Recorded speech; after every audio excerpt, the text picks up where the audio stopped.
committee meeting. Hope that's what everyone's here for. And start off action item from the previous meeting where we talked about taking care of the Colesburg Road. I think Patsy. Yeah, I'll start off by saying that we have some guests here today from the Colesburg community. If you want to stand up, and so everyone sees you, that you are in you live in Colesburg community and on Colesburg Road, which is the road that we've been, I guess, working with for the last couple of years to improve the safety issue on that road. We've made a lot of progress. It's taken a little while, but we've made some progress. We did talk about it in committee last month, and I asked Judge Taul to expedite so we could get a resolution, and he in fact has done that.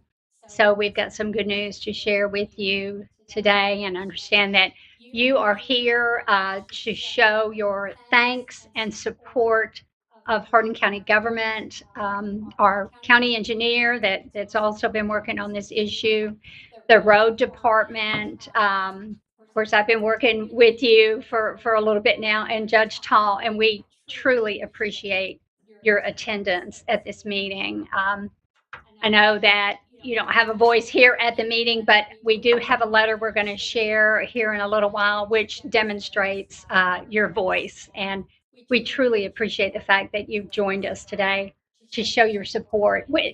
So many times, if we have someone here, it's in some sort of opposition or something. So it's always good when we can keep it on a positive note and we hear good things from our community members. I'm going to ask Mark Absher, our engineer, to update us briefly about what he's got planned for you. Yeah, we looked at this location, and we're going to add a lot of additional signs, a lot of additional rumble strips. You're going to be really happy with what you see out there. But right now, we just had to order some stuff because we don't keep that stuff in stock. So it's on order, just waiting on that for rumble strips, new signs, new warning signs. And it all meets the MATCD, so we're not exceeding it, but we're coming really close to the maximum we can do out there. And then we got new speed trailers in, borrowed from the state. We have to pay anything for them. So working on them right now, trying to make sure they work before I put them out there. And you see, and you're like, there it is. I want it to actually work first. So we tested out in front of Michael's house, and it seems like it's working. We just can't get the data off it yet, but it seems to have an effect. I don't know for sure if Michael can add to that since it's right in front of his house. Yeah. But yes, I think it did. Slowed you down. It dropped the average rate of speed on my road. And then the signs and the rumble strips, they are on order. They've been on order for a little while. Actually, I checked on that earlier in the week, and my vendor was expecting them at his facility by August 13th. So hopefully I get them next week. So that's great news.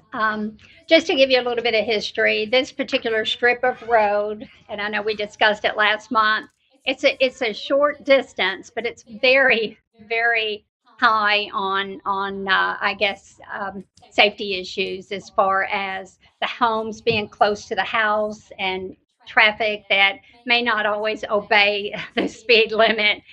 So we've already had a couple of incidences where children have been hit, and it's just a lot of uncertainty when you walk out your door and you don't know who's going to be speeding by and at what time of night or what time of day. And so the community reached out to us, and we've worked hard to respond. And I think in the next 30 days, you'll see the results with that. One of the members here today, Ashley, where's Ashley? She wrote a letter to county government. That's who it's addressed to. And I think Judge Taul has the letter, and he's going to share that with us. Yeah, I'll be happy to. And just to comment, I realize this has been kind of a long time coming. It's one of the things that we were looking at. We were hoping really that there was a way to possibly actually shut the road down and not have through traffic. So we looked at a lot of different meetings and different attempts to see if that was even possible, and it really wasn't. So, but that was a suggestion by one of the residents that live on the road, a few of them actually, when I was down there. So, so that took a while to kind of move through that and just kind of make sure that was or was not an option. So that kind of drug things out a little bit. It's been a bit of a process. So appreciate your all's patience, and I'll just go ahead and read the letter that you guys sent to us, and I think it tells a story here. So it says, "Good afternoon. On behalf of Colesburg Rise and the residents of Colesburg community, we would like to express our sincere appreciation to Hardin County government for listening to our concerns regarding traffic safety along Colesburg Road. We would especially like to thank District 3 Magistrate Patsy Whitehead for her dedication and persistence in advocating for our community, Judge Keith Taul for approving the installation of the rumble strips and additional signage, and the county engineers and road department employees who have worked behind the scenes to make these improvements possible. We also want to thank every resident, neighbor, and supporter who signed our petition, shared our concerns, and helped bring attention to the speeding and safety issues affecting our community. This has truly been a community-wide effort, and we are grateful to everyone who played a part. For those of us who live in Colesburg, these improvements represent more than rumble strips and signs. They represent a shared commitment to protecting our families, our children, our neighbors, everyone who travels through our community. We're also excited to share that Colesburg Rise is now officially recognized as a 501c3 nonprofit organization. This milestone allows us to continue expanding our mission to serving Colesburg through community improvement projects, neighborhood revitalization, beautification efforts, volunteer initiatives, partnerships, and strengthen our community for years to come. We believe meaningful progress happens when residents, local organizations, and government leaders work together toward a common goal. The recognition of these safety improvements is a wonderful example of what can be accomplished through collaboration and open communication. Thank you again to Magistrate Whitehead, Judge Taul, Hardin County government, our community partners, every resident who helped make this possible.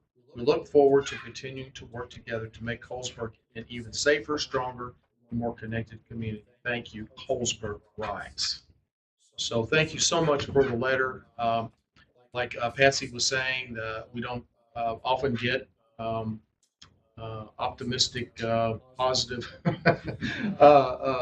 types of letters like this. So I think it was appropriate for us to kind of go through it and for everybody associated with Hardin County government, fiscal court, everyone, that we were able to work together with your community and make this happen.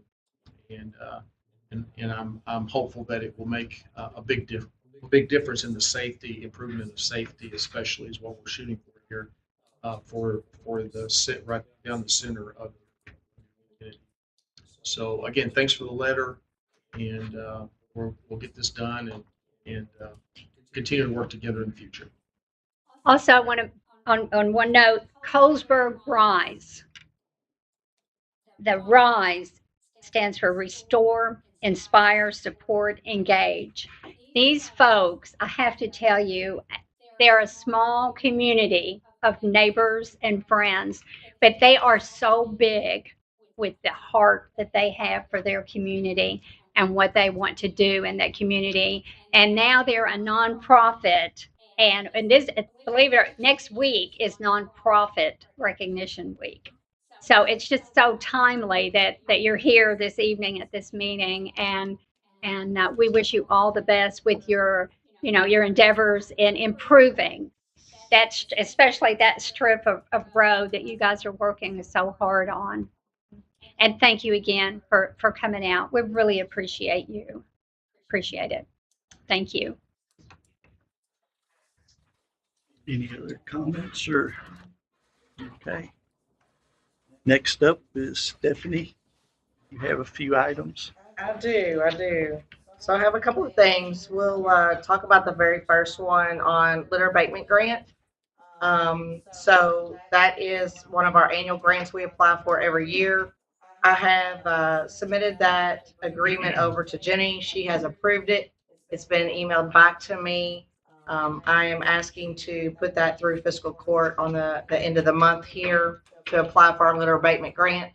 And that is to give us funds from the state to help the detention center send the inmate crews out to help clean up our roadside. So does anybody have any questions in regards to that?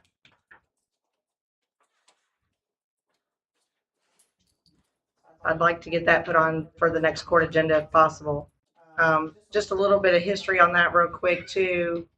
2024, we've received $121,000 or so. 2025, we've received 115, and then 2026, they took it down a little bit to 100. So hopefully, fingers crossed, we'll get back up to at least 110, 115, but we'll see what they pass out for the upcoming year. That will go into effect January 1st. So it's a calendar year grant. Next thing is I have some handouts here to give you guys to take a look at. This is for Bluegrass Network and Springfield Road.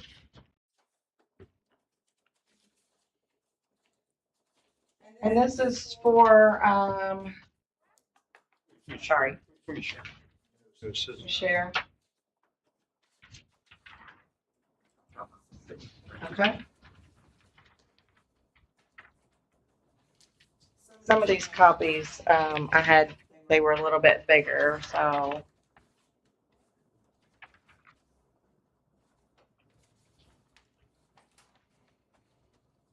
Oh, okay. So this is from Bluegrass Network. They are basically wanting to have a small additional easement there at the old landfill off of Rucker Road, Rucker Lane, Springfield Road corner area. You'll notice on the map there, there's an outlined area in red, and that is the second section of easement that they originally was given back in 2014, I believe is what it was. That went through court. That was resolution. At the resolution number here.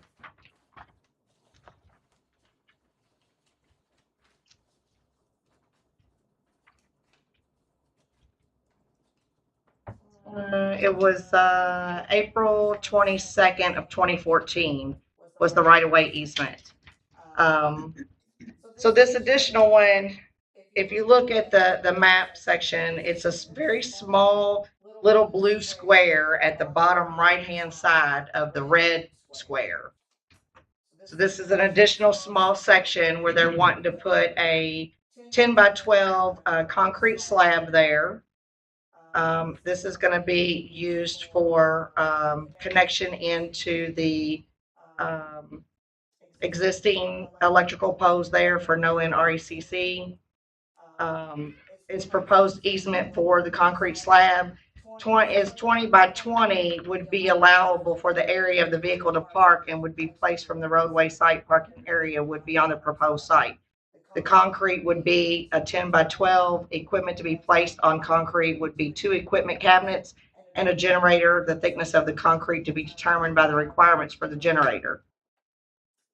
This fence, the company is going to fence off the proposed area, the county specifications, and will repair the existing chain link fence that right now is damaged.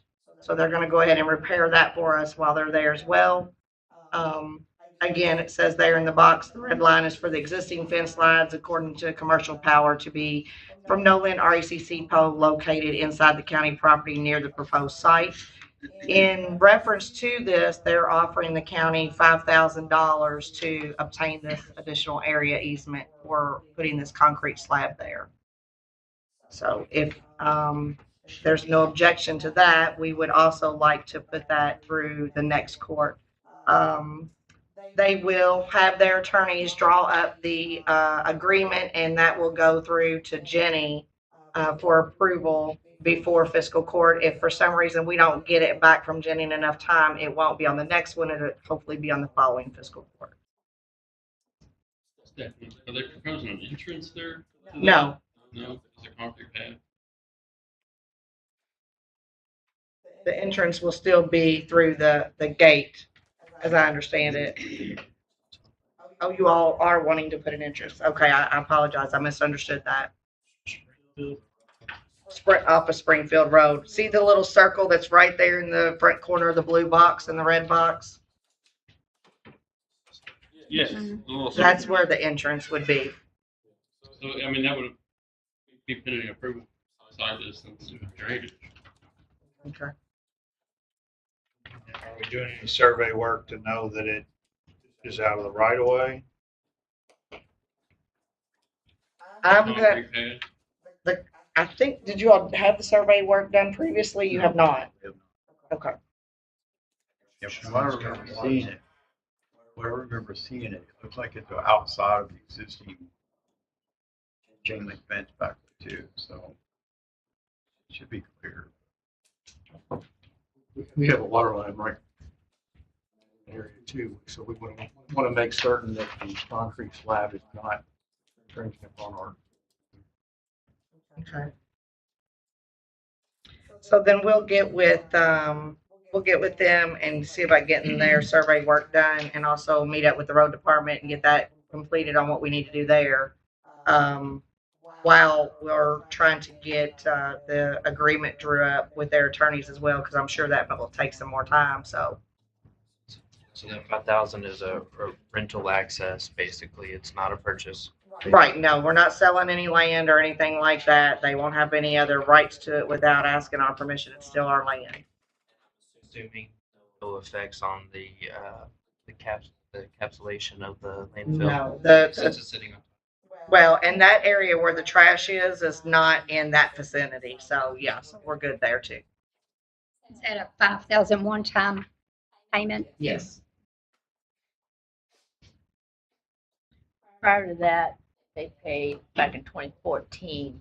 It's like around $1,300 for the bigger spot. So it's Yeah. we they made the offer. How's that?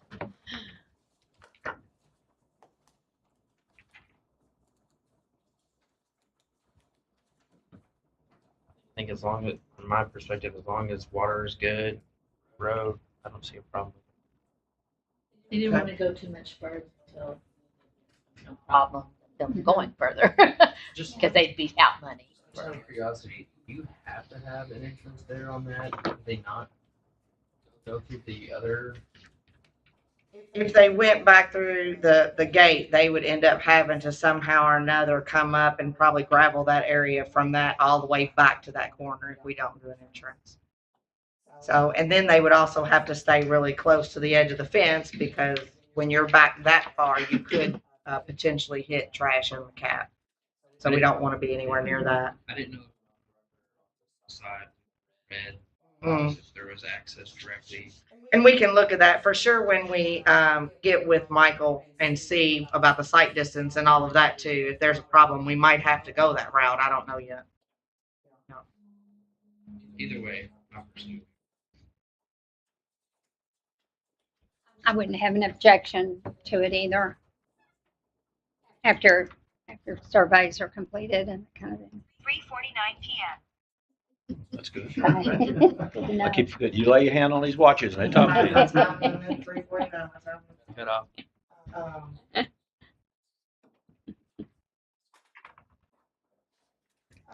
So the last thing that I have to bring to committee is a possible HVAC ICSA contract with Fort Knox. So Fort Knox has reached out to us because we currently have 2 ICSAs with them at the moment. They want to do another ICSA possibly in regards to HVAC. We just really got a lot of this information yesterday with a meeting from them. Just to kind of give you some key points about the ICSA is it will cover all of the buildings on Fort Knox that have HVA units in them. It will not cover any housing units, but it will cover all of the buildings, all of the barracks. I believe they said it was going to cover the PX, but not the commissary. There was just a very slim amount of buildings that it would not be covering. But they have presented us with this opportunity. Again, we're currently taking care of 2 ICSAs with the refuse ICSA and the mowing ICSA that I kind of oversee. We're already generating roughly about $290,000 income off of those current 2 ICSAs that we have, and that's yearly. This maintenance agreement or HVAC maintenance agreement, it could possibly generate up to about $1 million in net revenue for the county. Now, with that being said, keep in mind that this volume for this ICSA agreement is much larger than the current 2 ICSA agreements. There will definitely need to be hiring of a project manager for this through fiscal court on our payroll. So that, of course, should also, that salary, I would think or assume, be covered with the profitable that's being, or the profit that's made off of this ICSA. So as far as financial risk to the county, we've kind of investigated that a little bit more because I personally felt like there may have been some after meeting with Fort Knox yesterday. They kind of put all of that issue at ease with us on how we're going to move forward in processing payments and receiving our payments. And this will also open up more opportunities for us if we are awarded to apply for more federal grants and state grants that are in much more higher volume amount of money than what we currently get, if that makes sense. The program is definitely going to benefit Fort Knox. It's going to be allowing flexibility in contracting with lowering their operating costs and streamlining their delivery timeframes. And I guess probably another really good point is the fact that it will create some jobs for Hardin County residents that is currently being held by an out-of-state contractor on Fort Knox that are coming in from out of state to perform these responsibilities. So we are going to move forward with getting a bid packet, bid proposal together to put out to see what all companies are interested in and see what we get back in that bid proposal before we will submit anything to Fort Knox in their bid. So we would not be awarding to anybody without the contingency of having our bid accepted through Fort Knox. So is there a time frame that we have to So I believe the deadline for Fort Knox was going to be like the end of September. Yesterday, he did say that there may be a little bit of flexibility there, depending on who all is participating. Of course, this ICSA did go out to several other counties. They did say that they felt like we were more in line to be able to handle this type of volume of a bid with them than some of the other counties. So, and again, we currently already have 2 that's been in place now for about 4 years, 5 years. So, and those have been operating fine. We've been taking care of them. Any complaints or issues they've had from Fort Knox, we've dealt with within a 24-hour period. So we've moved on along. So it's definitely generated more revenue to us without using taxpayer money. So, so again, I guess the timeline is we're going to go ahead and prepare the RFP. This will be basically a turnkey HVAC maintenance repairs contract administration in accordance with the current ICSA that they're putting out. So we're going to try and mirror exactly what they're asking, so that way there's no discrepancies. It could possibly reach up to a 10-year maximum on this bid for them. That's what they're wanting. They're wanting to bid it and keep it for 10 years. So, but we'll mirror that same criteria there. We will evaluate the bids once they come in, and hopefully we're gonna try and get that prepared to maybe make the next Public Works meeting in September if everything kind of goes as planned and we get things out there going. So Is there a set rate the county would make? I know you said roughly close to $1 million, but is it, or how do they calculate that? That's what we calculate, put bid, so if they don't accept it. And they negotiate that a lot too. So it's up to us to put that rate in. They have to accept it. Puts together the terms as far as warranties implied and expressed, hold harmless and all that. All of that is in the IGZA, and then the HVAC contractors, all that's in the language we'll have in the contract that they will accept. And we're going to go through Jenny with this because we need to put that in the bid specs too. So Jenny's going to be able to review it. We haven't talked to her yet. We just had the meeting yesterday. So we have to get her to review that. It's a very large contract. This exposes us in a whole different way than our current agreements. Performance grants, performance. If we have delays in delivery of equipment, all that stuff needs to be nailed down. There aren't any penalties in the IGZA. If you don't, they have performance standards. They want all this to happen. There are no penalties.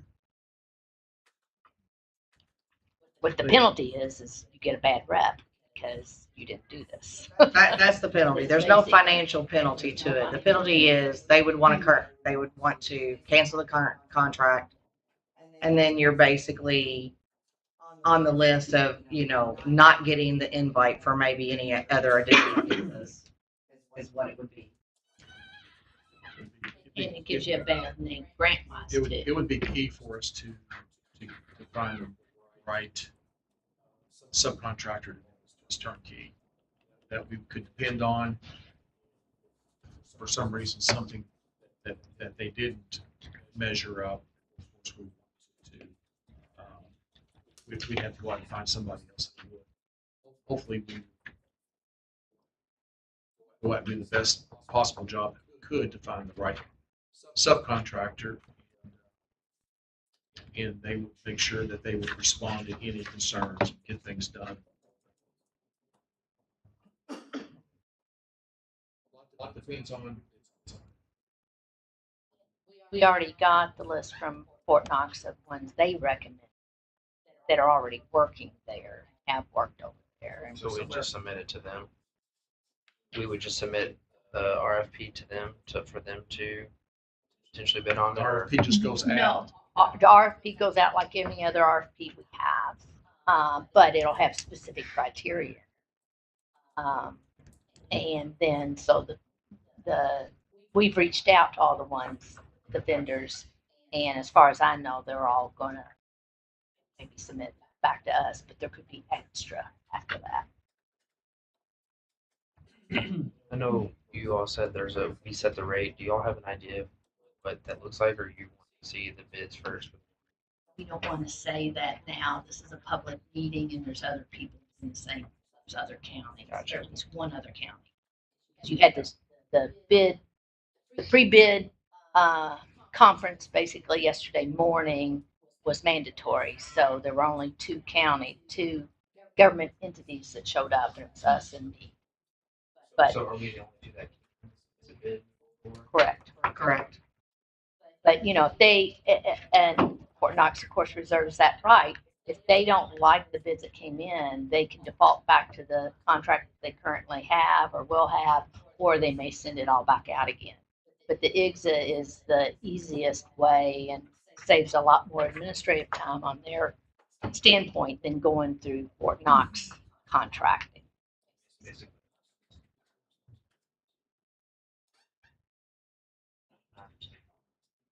Right.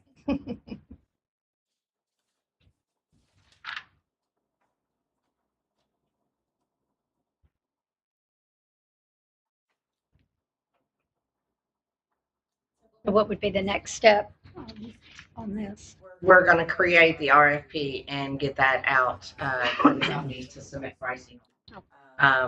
It'll be basically just like she said, any other general RFP that we do. So we did reach out to the companies that Fort Knox gave us that is currently working there, but anybody that has an HVAC business could submit pricing if they choose to do so. That will be just part of the evaluation process once we get to that point.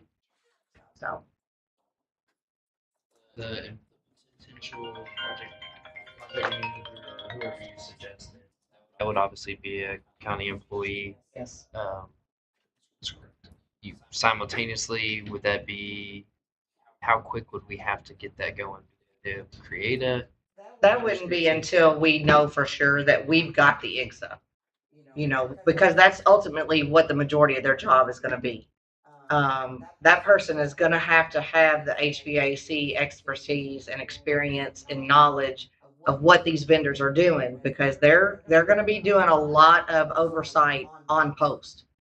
Of course, I oversee the two current ones, but the knowledge of what you need, I'm here to tell you, I know for a fact I don't have, and there needs to be somebody that has that to move forward with this IGSA.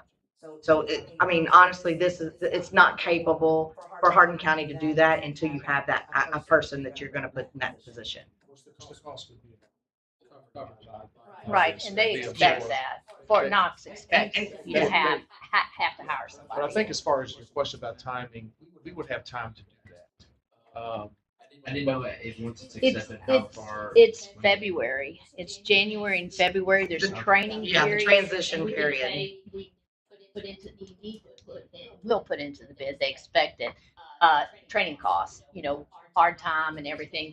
They've implemented all that. I think the final turnover is by the end of February. Mm-hmm. But then you also work with the current vendor to, they said, what's the term? Transition. Left seat, right seat, right beside them for a out. transition to go over everything that's there, because it's preventive maintenance and replacement and repair. So it's pretty comprehensive. Do you think that this potential is restricted just for this contract? Probably, it's hard to say for sure, but they expect that a full-time person working. But we'll have to wait and see, how much time that takes. It's possible maybe utilize a person to do some other things too, if they're not full-time. But right now, that's the assumption. I didn't know if it could alleviate some of the stress and extra work that you have to do, and would kind of coincide with some of your other Fort Knox contracts, and would be a benefit to help you too. I'd be honest with you, Aaron. After our meeting with them yesterday, I don't see where this position would not be 40 plus hours every single week. Fort Knox has one guy right now that is going around kind of double checking just on the Fort Knox side, and he's not even coming close to touching everything that these contractors are touching. He's really kind of spot checking, and they said that he's not really coming close to really overseeing everything that's being done. So, I could be thinking of it wrong, but I don't see where there will be a whole lot of additional time in that position. It may start out with new.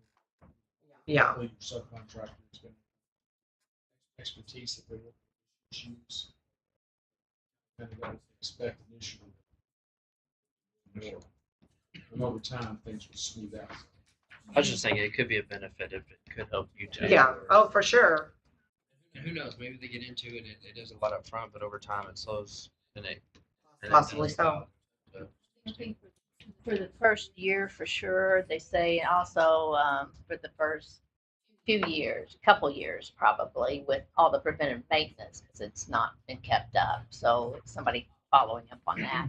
But they're also, you have to use their systems, Fort Knox's systems, and they're in the process of changing those out. So, but they would allow a change order basically for the new training. So you're going to learn the system, and then a few months later you may be learning a whole new system. So yeah.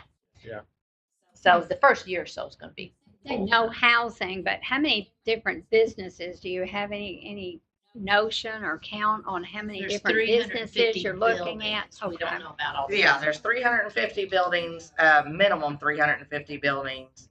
And this was an estimate they shot us yesterday, estimated somewhere around 7 to 10,000 filter changes in a year's time. Mhm.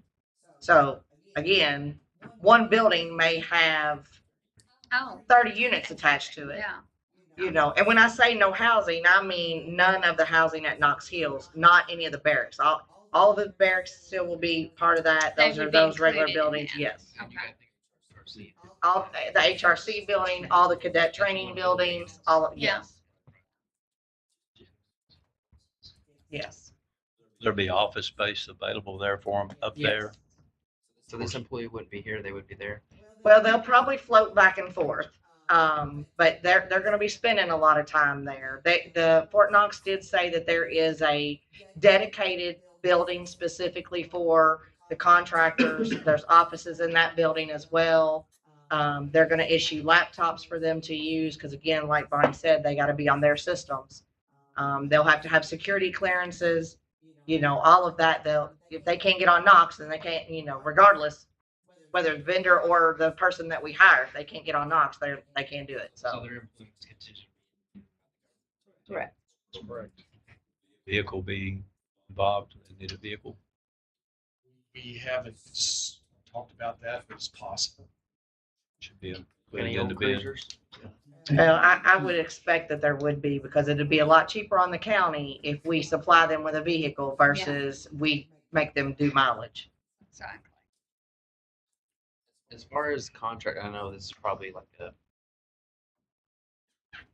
the contractors, are they capable or can they bid through both counties? Or Yes, they can. they can? They can bid with multiple counties. They can subcontract some of the work out. They can subcontract several of the pieces and parts out if they choose to do so. Because there is several different parts to this agreement. There's an IT section, there's a maintenance section, there's several components there. So, you know, if a HVAC business bids in and they need to subcontract out the IT section, they can do that. And vice versa. If another company that doesn't do the preventative maintenance, but they do the IT and this and that, then they can subcontract that out. However, it sees to fit what Fort Knox wants is basically what it will boil down to. I just didn't know their vehicle. They can bid both. Yeah, they can bid both. Because again, the final agreement will be based on what we're putting in there as what we want to provide this service to Fort Knox. Ours may be higher or lower than what the other county may put in. So we don't know until that's all submitted through But Knox. they also have history with us. And that's why they originally, yeah. And it's best value on the contract. Yes, it's not the based on not lowest. low bid. They Best value. consider best value. They can do what they think so.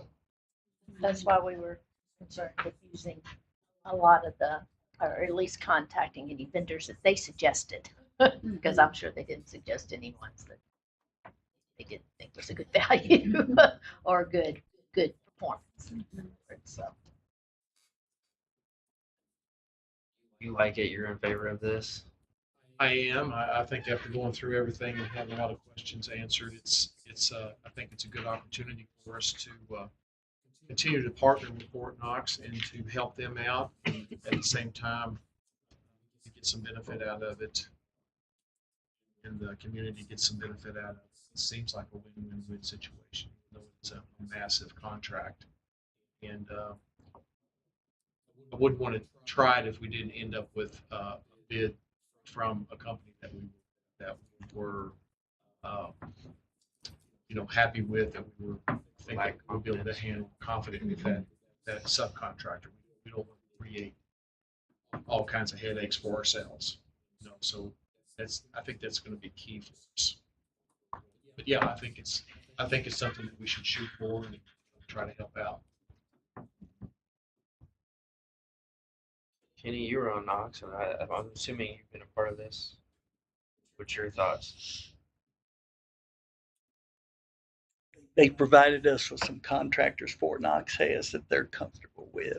So to me, if we get some bids from them that we feel comfortable with, then I'd be okay with it. If we get a bid from a contractor from, wherever, California, and we're not sure with them, even though they're the low bid to us, I wouldn't select them Yeah, I don't want to do it. California anyway. because HVAC's it's a non-fail contract. You can't go without heat. You can't let them go without air. Because I was involved 4, 5, 8 years ago with a new contract, and we'd been with Train for 20 years. Well, when they went out for bids, Train didn't get it, and it was Train's proprietary. A lot of their equipment was. They didn't like it that they didn't get it, and they wouldn't give us parts. We had to go out of state.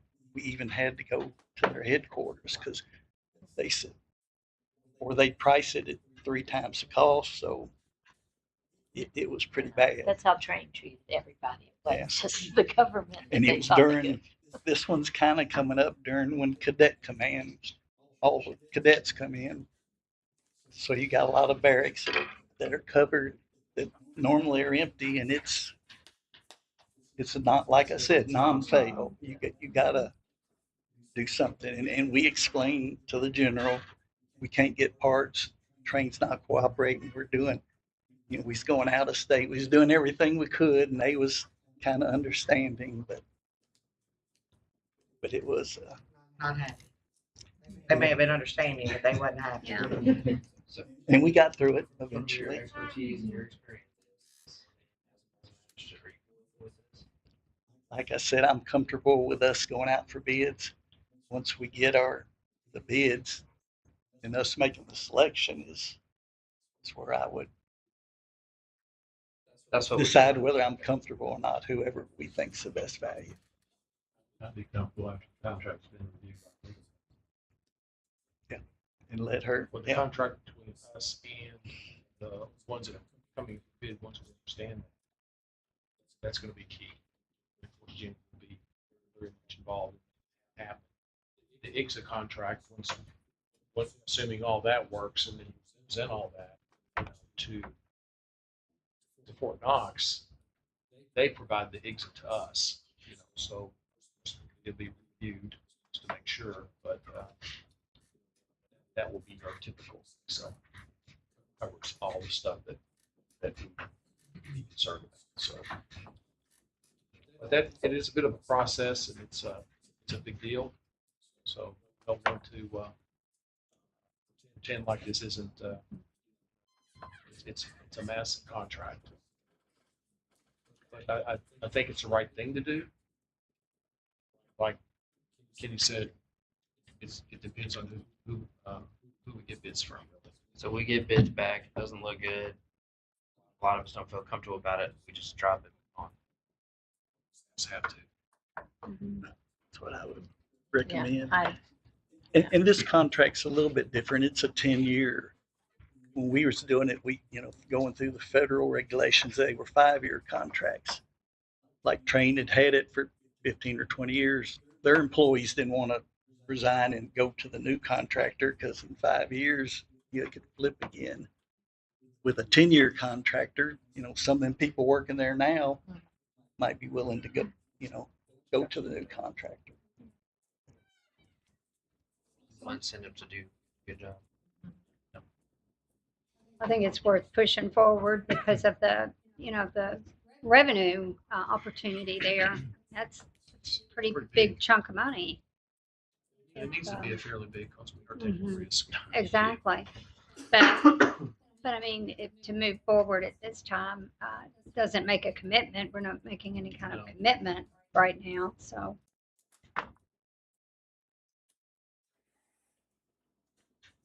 You sound like you're pro for it. Kinda. Depending on Kenny. It's going to depend on what we get back. I like I said, how we won't know. I will tell you that when we showed up there yesterday, we walked in making a statement.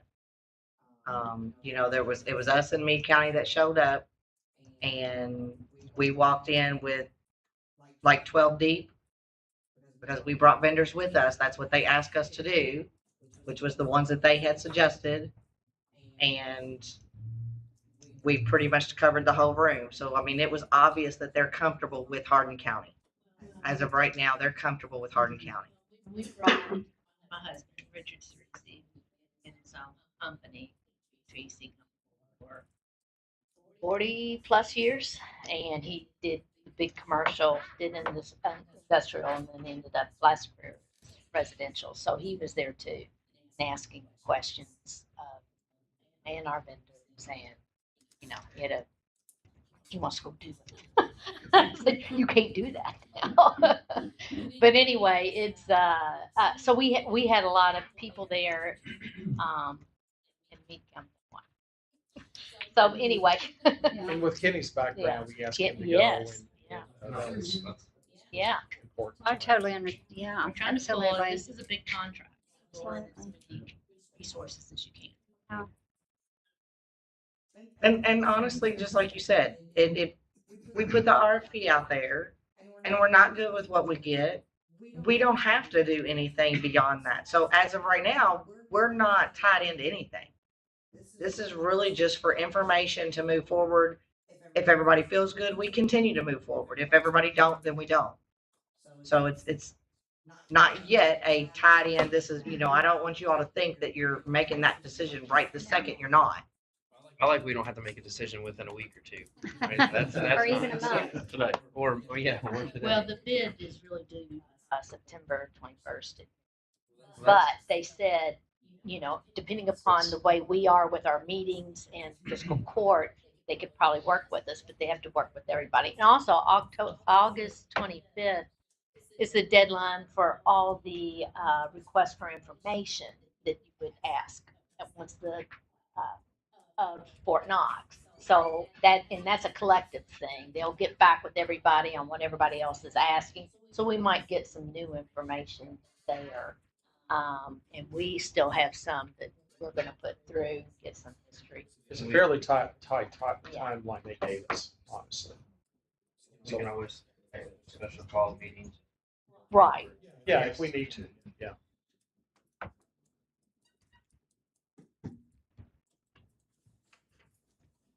This is just to make sure you guys are aware of it. It started yesterday. This is the information we have at hand right now. This is what we're going to do to move forward. We'll see how it goes from here.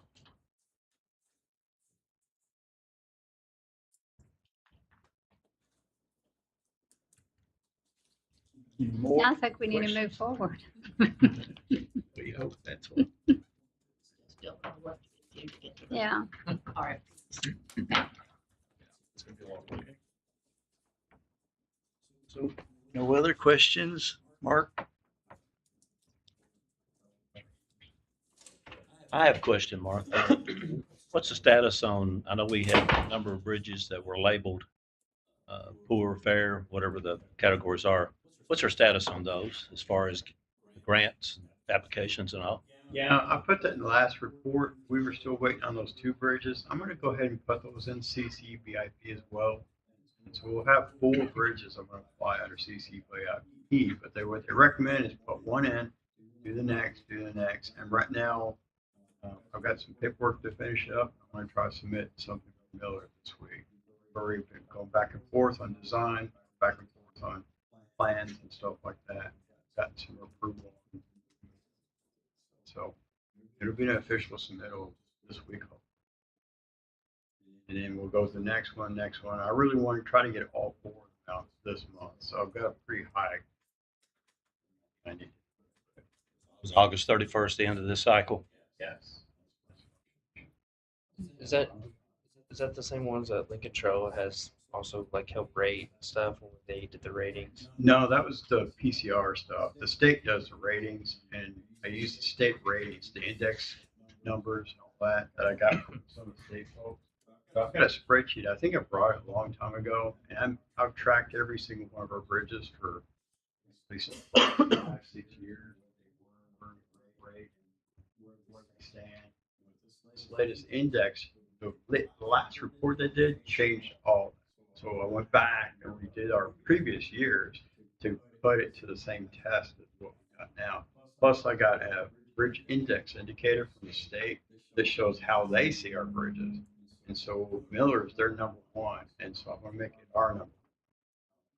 And I've been working with, like I said, I've been working with them on drawings and all that stuff. So I'm working with Greg. He's our person who helps submit that. So I just need time. That's my biggest handicap. Just get We're applying for our worst bridges first, right? absolutely.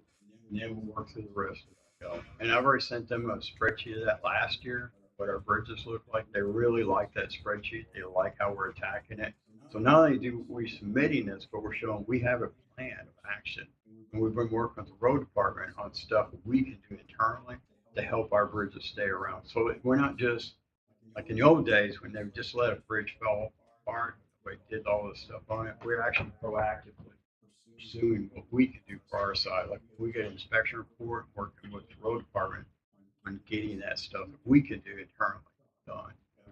We're working, I think I'm going to speak with Michael, but I think he's already got a routine for maintenance on it.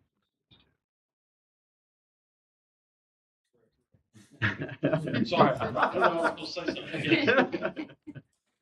So it's just a matter of time that I'm trying to do a lot of different stuff. So We'll at least have the highest or worst rated bridge done by the deadline. Right. And the target is to try to get several others in there.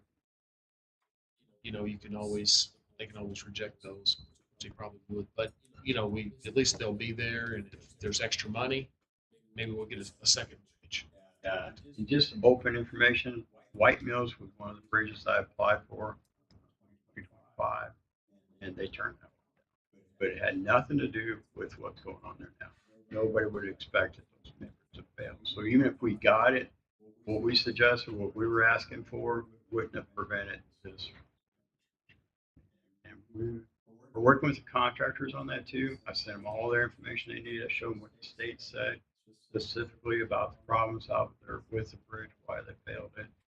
And they've got all that. So we are going to attack the first option, which is the two members being replaced first.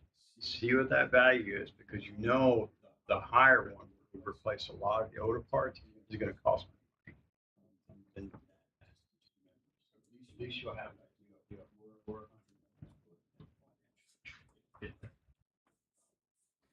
So White Mills is an offer too. I've already talked to state.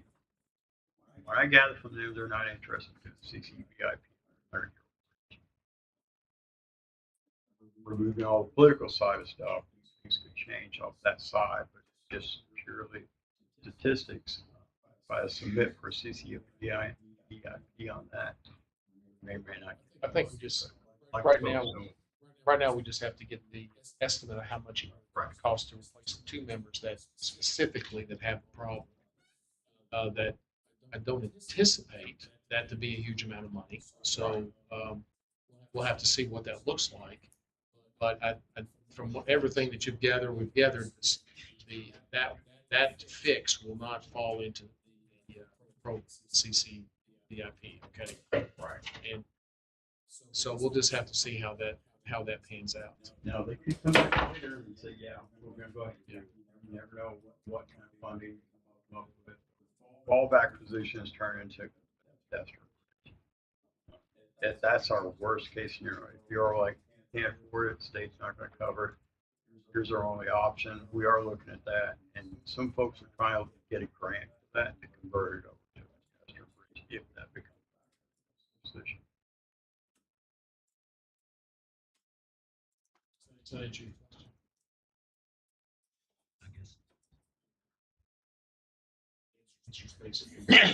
I just want to make sure that we're using the right resources to get our grants out on timely and hopefully not have to go through 80/20 or anything like that. I'll get as much money as we can. So we still have an obligation, even CCVIP. We still have an obligation. It's just they don't put the percentage out there.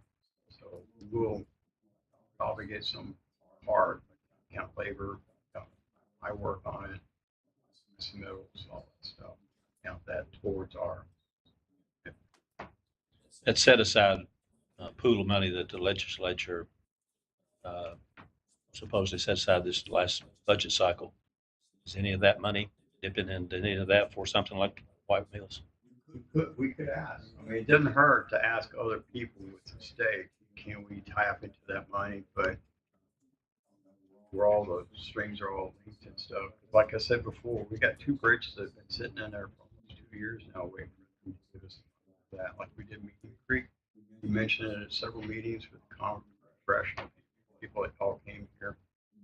We mentioned those 2 bridges with them, asked the state over and over on it. They said it's still being considered. So it's a public forum, but I'm not going to put that on my submittals. It's already being considered by the state. What 2 bridges are we still pending on? Miller. It's the 6. Well, Miller is a bridge we need to.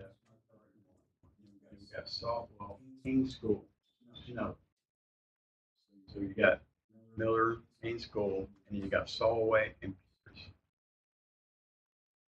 And that's, I think, roughly in the rank. The last 2 might be switched back and forth. That's where the state ranks the same priority. And of course, now we've got White Mills. That's what I call red. Thank you. You're not counting Meeting Creek. No, Meeting Creek's already processed. It's already, we got the money. They're already, they're actually doing all their, we didn't get any money. We took it over and they're doing it. But again, that's another one. If you know any friends or anybody that can push the railroad company around, so, Yeah. Good luck with that. Yeah. Right.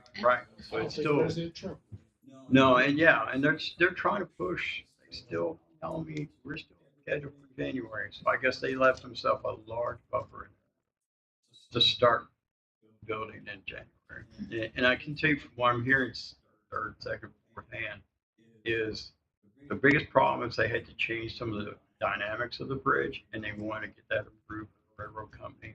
So they're not exactly going to be the same bridge as it was. So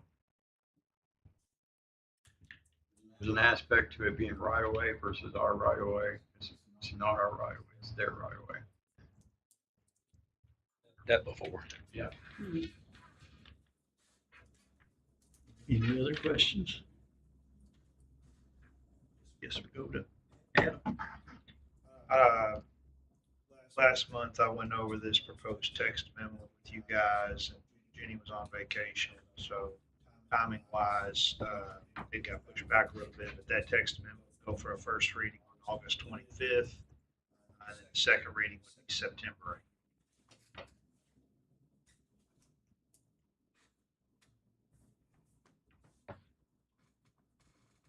Any questions for me? Okay, Mike? Yes, the only thing I have potentially coming through is our flex agreement. We got a copy of that midday today, but there was a technical error on it, so I've sent that back to Frankfurt, just waiting on an answer. But you all approved my submittal, so this is just the agreement back, and it'll go through court. Hopefully, as soon as we get that back and can get a resolution to you guys. Other than that, I don't have anything. Any questions for Mike? And John, I don't think's here. So Hardin County Water number 1. Don't have a whole lot. We are finished with our phase 2 expansion. I think that gets us about 96, 97% complete. County roads as far as getting water to everybody can. And Highway 361, our guys they're about they're a third of the way finished. They got 4,000 feet of that line put in along 361, coming from Fort Knox and going to 313. And really about all I got. Any questions? Water number 2. Trevor, I guess. Commerce Drive. The water line is installed, it's been flushed, sampled, and in service. Crews are moving services over. So hopefully we'll be out of there by the end of this month. That'll free them up to go to Glendale where they were ordering material, water line material for the Glendale Fire Department. And then the next crew, we had two on Commerce Drive. The other one went back to 251. And they're restarting that. In the middle of all this, we did have to go to White Mills and do an in-house project. We have that completed. And I think that's, oh yeah, we do have contractors on 720 and they are moving along pretty well. They do have it's two separate lines. One's 4-inch, one's a 6-inch. They do have all the 4 inches in. And that line will be ready to be filled, flushed and sampled. Update on the 2 water towers. They're going up. Well, that's one of the projects. Not to get too far ahead of myself, we're going to be doing some project on the hydration tank in Glendale, laying the conduit. That has been pushed back, but we're going to maintain our schedule. We're going to get that complete in October, hopefully. And the Mulberry tank is up. There are some issues. I think Sean probably could. Mulberry tank, they have contractor. We expect to put that in service by the end of this month. Once that tower is in service, 2 towers that's replacing, which is one behind Baptist Health Hardin, Homewood, the other tower that's there at the high school, Mulberry Tower, and one of those baseball tank. Both of those tanks will be coming. That's expected to happen in September. We estimate about a day, maybe 2 for each tank. Hydration tank, which is one off Phillips Road, the one you see from the interstate. The raising bowl on that is Saturday. They still have a pump station inside that tower. Expecting to put that in service in December. How tall? How far do they have to raise it? Oh gosh, I think it's 7. I don't remember. I'd have to look. I don't. It's like about 70 feet. So, just curious.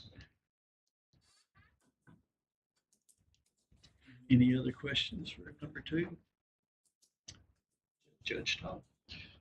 Just got some information today at the chamber. Ran into the guy from Comcast. One of the guys that is responsible for working on with the BEAD money to get fiber equivalent out into the county. I'm not sure how many residents that they got the contract for, but I believe it was somewhere around 600 or 700 or 800 or something like that. I think we have a total of around 4,000 residents that are unserved, served, that the BEAD money is scheduled to provide for in Hardin County. So this has been a long time coming. It's been 3 years since I first heard about it. So it's moving slowly, but he said that it's possible that they might start to work on their end of it even this year, possibly. Just depends on how quickly they get all the contracts done. It could take a while, but still. I haven't heard from Windstream. I think they're the other one that is providing probably the larger quantity of residents and more area that they've got to service. So I will keep working on them and see what their timing looks like. It seems like it's finally getting almost to the point of actually doing some work and pushing high-speed internet out to residents of Hardin County that don't have access now. So that's positive movement. I've always been concerned it's just going to be canceled and all the money was going to go back to federal government. We're going to have it. Looks like we're still moving forward. So just an update. That's all I have. Any new issues? Anyone? Nope. Hearing none, the meeting's adjourned.